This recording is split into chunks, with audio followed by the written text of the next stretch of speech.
নবী করিম সাল্লাল্লাহু আলাইহি ওয়াসাল্লাম তিরমিজি শরীফের 1916 নম্বর হাদিস শরীফের মধ্যে বলেন, আবু সাঈদ খুদরি রাদিয়াল্লাহু তাআলা আনহু বর্ণনা করেন, নবী সাল্লাল্লাহু আলাইহি ওয়াসাল্লাম বলেছেন, যেই ব্যক্তির 2টি মেয়ে অথবা 2টি বোন আছে, অথবা 3টি মেয়ে অথবা 3টি বোন আছে, এবং সেই ব্যক্তি তাদের সঙ্গে সৎ ব্যবহার করে, উত্তম ব্যবহার করে এবং তাদের হকের ব্যাপারে আল্লাহ তাআলাকে ভয় করে, অবশ্যই তার জন্য জান্নাত নির্ধারিত হয়ে যাবে।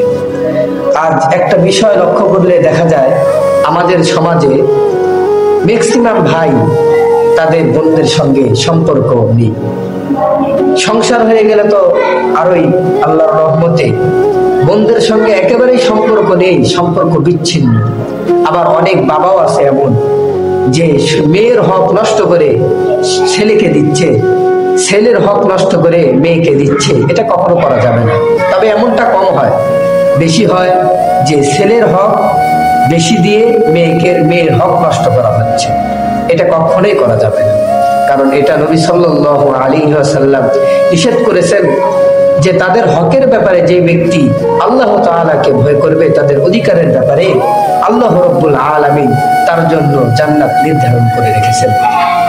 এই জন্য আমরা যিনারা ভাই আছি, আমাদের বোনদের সঙ্গে সম্পর্ক অবশ্যই বজায় রাখবো, কারণ তিনারা আমার বোন, তাদের সঙ্গে আমার উত্তম আচরণ, এটাই কিন্তু আমার কর্তব্য।